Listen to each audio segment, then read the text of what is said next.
Бажаю здоров'я, шановні українці. Сьогодні відбувся черговий саміт Україна-Європейський Союз. Відбувся у Києві, у нашій столиці. Ми маємо доволі конкретні домовленості з нашими партнерами про те, як Україна стане ще ближчою з Європейським Союзом.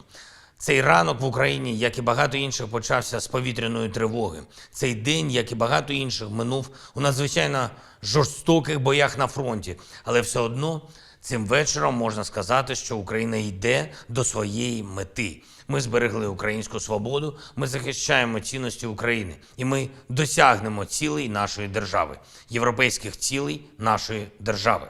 Сьогодні дуже відчувалась впевненість у цьому під час саміту. Ми говорили і говоримо вже як учасники європейської спільноти. І працюємо, щоб зафіксувати це де-юре. Про що конкретно ми домовились сьогодні?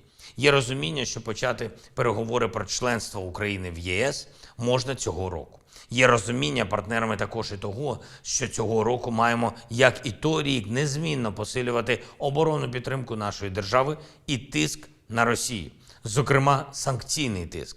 Ми говорили сьогодні про 10-й санкційний пакет Євросоюзу, який зараз готується. Є наші пропозиції щодо цього пакету. Сьогодні ми їх озвучили партнерам.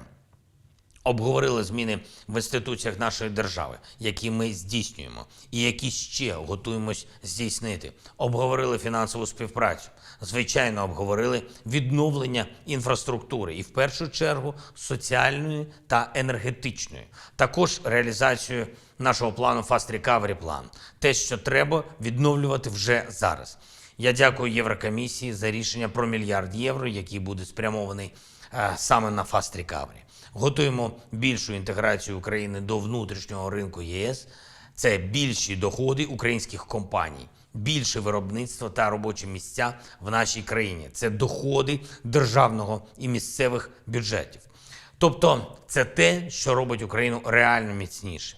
І для мене дуже важливо, що є конкретика і по таких напрямках, як, наприклад, заміна системи дитячих інтернатів в нашій країні іншою системою, більш цивілізованою та дружньою для дітей, які, на жаль, не мають батьківського піклування. У дітей має бути родина, виховання дітей в дитячих будинках сімейного типу. Це точно значно краще, ніж стара система інтернатів. Ми зробимо цю реформу разом з Євросоюзом. Буде створений відповідний офіс, який буде відповідати за цю реформу. І вже окреслені попередні домовленості щодо цієї реформи. Я вже звітував про різні домовленості щодо нашої формули миру.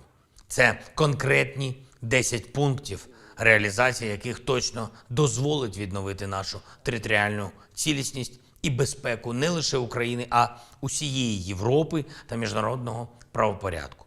Тобто відновити все те, що руйнує агресія Росії. Сьогодні ЄС офіційно підтримав українську формулу миру. Це зафіксовано у підсумковій заяві саміту. І ми домовились про конкретну допомогу з боку ЄС в реалізації нашої формули миру.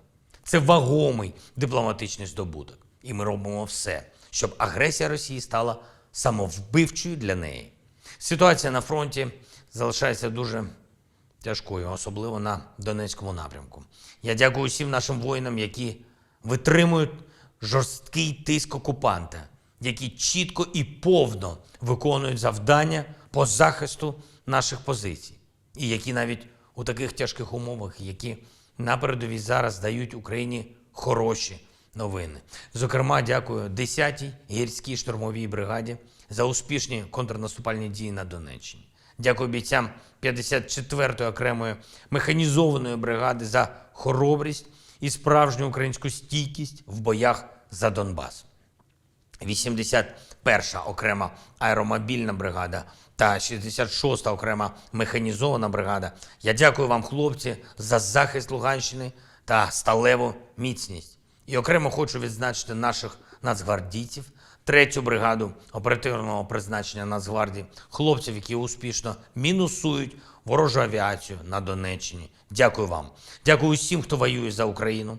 Дякую кожному і кожній, хто допомагає нам захищатись від окупанта. Дякую всім, хто посилює наші міжнародні позиції і допомагає отримувати зброю для України. Сьогодні ж говорив у Києві з міністром оборони Польщі. Він разом з іншими партнерами та міністром оборони України взяли участь вже у третій зустрічі держав-учасниць нашої танкової коаліції. Ми робимо все для якнайшвидшого отримання нашими воїнами сучасних танків. І сьогодні ж Сполучені Штати Америки оголосили про черговий великий пакет оборонної підтримки для нашої держави. Я дякую президенту Байдену, усім друзям свободи в Конгресі і кожному американцю за цю відчутну підтримку. Тепер разом маємо працювати над максимально швидким постачанням цієї допомоги в Україну. І ще одне.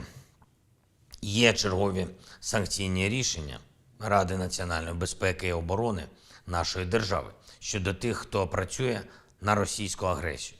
Відповідні укази про введення в дію рішень РНБО вже підготовлені.